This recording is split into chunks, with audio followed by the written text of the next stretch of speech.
Armando was a baseball freak, so he wanted to play baseball all day long, morning, noon, and night. Baseball, don't go to a baseball game with him if you want to be surprised, because Armando was the baseball psychic. We go to the ball game, and since he was semi-pro, he could think ahead of those guys, and he would go, okay, Bermudez, you watch, you go to pitch a curveball, go to ground out to second base. Bam. That's exactly what would happen. I go, why do I bother going to the game? You're going to tell me every single thing that's going to happen before it happens. This is one of the main neighborhoods where Armando used to hang out, walk. We see him in the neighborhood. You could run into him here. Armando was a guy who never learned how to drive, never got a license. He never drove in Havana or in this country.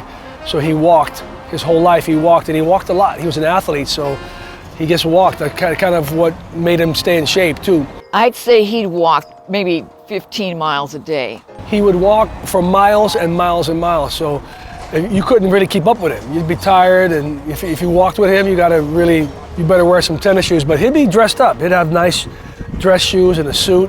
When he was with Santana, they were recording in Sausalito, and he wanted to test himself to see how long it would take him to walk from San Mateo to Sausalito. So he had to walk all the way down El Camino Real, which turns into Mission Street in San Francisco, all the way across the Golden Gate Bridge, and it took him 6 hours. And here he's walking across the Golden Gate Bridge, and some of his bandmates are like driving. They're like, is that Armando? They just saw him.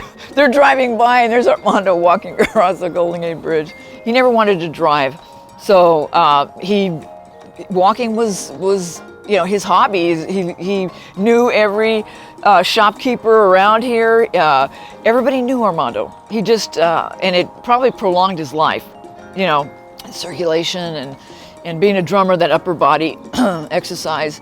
But he loved to walk. He loved to walk. We arrived in Chile, and it was like in the mid-afternoon, and we hung out a little bit, and then we all went to sleep. And as soon as I got up about 9 or 10 o'clock in the morning, I immediately called Armando, but he wasn't there. So I went downstairs looking for him. I had a little breakfast. Hey, has anybody seen Armando?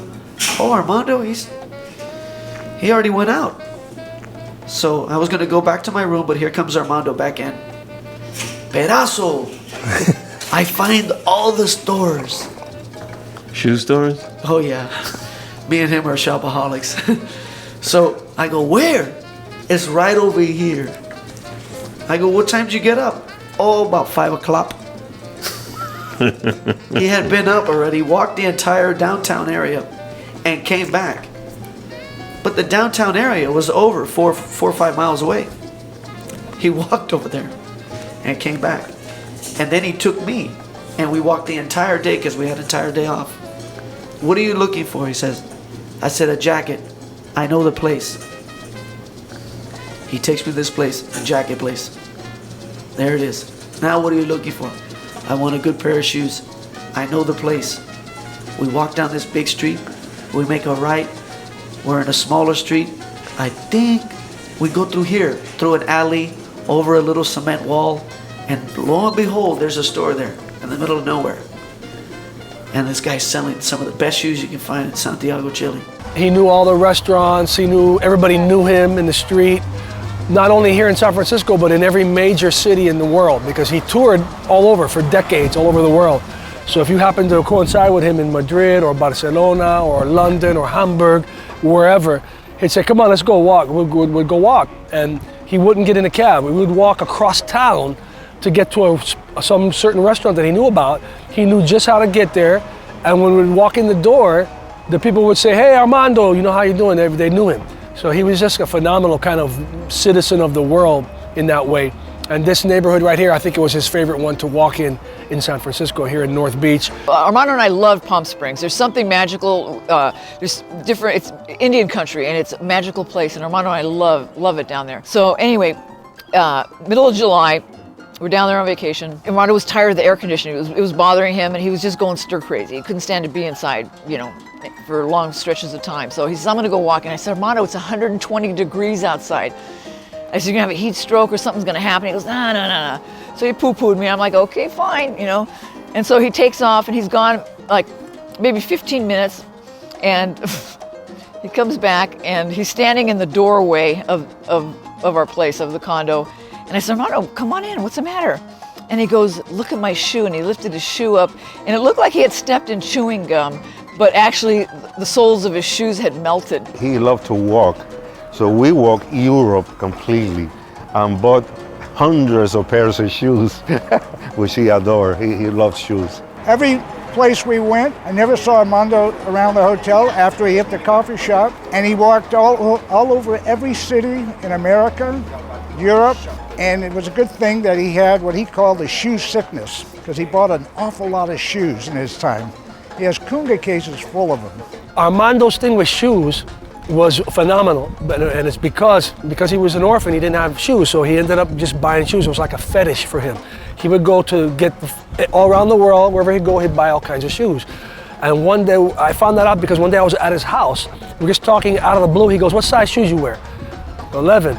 He goes in the other room, he comes out with a beautiful a pair of beige leather shoes that were bought in Italy, my size. I put them on, they fit like a glove. He goes, yeah, take them.